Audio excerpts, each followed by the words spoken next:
Let's get you right to some breaking news right now from Prince George's County. We're getting an update about a 2-year-old who was shot and killed last night. Yeah, let's listen in. Done yet. Second, Chief Aziz often talks about the 50-50 partnership between the police and the community to both prevent and solve crimes.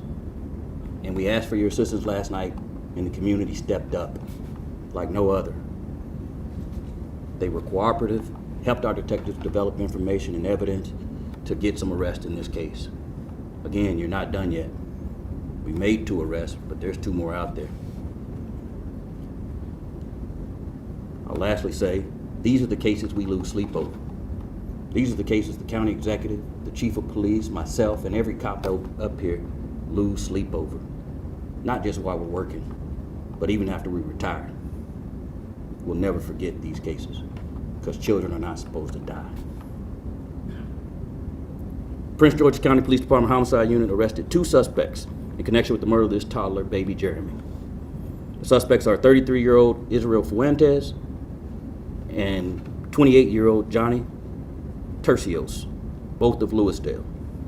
They are charged in connection with that murder, charged with first and second degree murder, correct? The mother was also shot, and she will survive physically. It appears that last night, at least 4 individuals were in a carjacked gold SUV, got out and began shooting at another group of individuals who we have not had an opportunity to contact yet. Those individuals may have fired back, unconfirmed at this time. Later into the night, detectives were able to locate that carjacked vehicle, unoccupied, but we did find a weapon that will likely fit the ballistics of the bullets that killed baby Jeremy. Then through the hard work of these detectives, specialized units, patrol, everybody we got, they were able to arrest Turcios late last night and bring him into custody. They continued to work, continued to scour the neighborhood and talk to our community members who continued to help, and developed a second suspect in Fuentes and took him into custody this morning. Both those individuals will be going to county jail.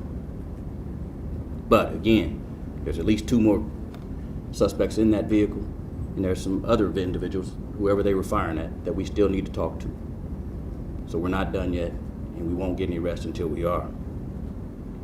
I'm glad we were able to bring a level of closure to the family, but we still have work to do. Any questions for me? The other 2 suspects, were we talking about multiple weapons used in this shootout? Were they also firing weapons? Were they just in the vehicle? That I don't know yet. That'll be part of the investigation. They could help us out. They go ahead and turn themselves in and straighten it out for us. Chief, was it gang related? I'm not certain at this point. That's one of the questions I asked as well, so if we'll have to find out. I know there has been gang activity in the past there, but over the last 90 days, I've had no shootings, no homicides in that area. Can you just walk us through how important the community's cooperation was in finding these 2 suspects? Like I started with, it's a 50-50 partnership. We couldn't have done it without. And we can never really solve these without the community's help. We've got calls, we've got texts, we've had every level of cooperation that we can hope for. Not all, because we don't have the rest of those suspects, but they did a tremendous job. And some of them, I'm sure, in fear. And so it's incumbent upon us to continue to protect our community who did help us out. Chief, it's not always the case with the community coming forward. Do you think it's the nature of this crime that got everybody involved this time around? Absolutely. I think anytime a child dies, it angers even the community and even other potential bad guys, so to speak. Even they don't like to see young people and old people pass away. Have there been any similar incidents to this in the past? I know residents have said they have been fearful of gang activity, drug use, how police responded, and did security cameras capture any of this that happened last night? I won't talk about specific evidence at this point. I'm sure there'll be further updates, but I do know that there have been no shootings or homicides in Langley Park area in the last 90 days. Do these suspects have any criminal records with you guys at all? They do have some criminal records.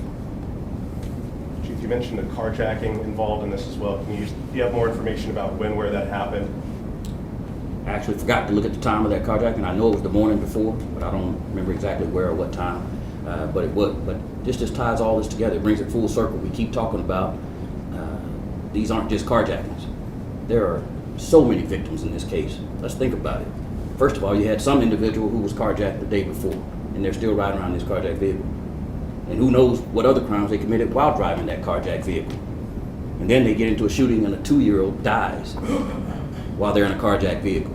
So when we keep talking about these carjacked vehicles and stolen vehicles, it's not just about that vehicle and that victims losing their property, because that's what the community typically sees this as. This is about the other things that change that chain reaction, those ripple effects that occur from these crimes of these stolen cars and these carjacked vehicles. And that's why it's incumbent upon us to make sure we take it seriously. How heartbreaking is this, a 2-year-old getting caught up in, I don't want to call it a beef, but some type of situation between these two groups? I think it's horrible. Again, like I said last night, that 2-year-old didn't do anything. That 2-year-old isn't wearing colors or joining a gang yet. Yeah, that's Prince George's County Assistant Police Chief Hale. They're giving us an update here on a shooting that left a 2-year-old dead and the mother injured. And, you know, he's really putting the emphasis here on the community's help in arresting at least 2 suspects so far. He reiterated that there are 2 more suspects out there that they are searching for right now, and also providing us some clarity about exactly what went down there on Canal Street at around this time yesterday. Yeah, and you know, last night at 11, the police and the chief here sort of were pleading with the community to come forward with the information, and people clearly heard that. They sent text messages, they called, and that is why police say they've been able to get this far in the case. 2 people arrested, they're still looking for 2 others, still looking for who those 4 people in that carjacked vehicle allegedly shot at during this tragic shooting that took the life of this baby. And it just reminds us, as he said, these are the cases we lose sleep over because children are not supposed to die. That's the latest from what's happening in Langley Park. We're going to continue to follow it, and we'll be right back.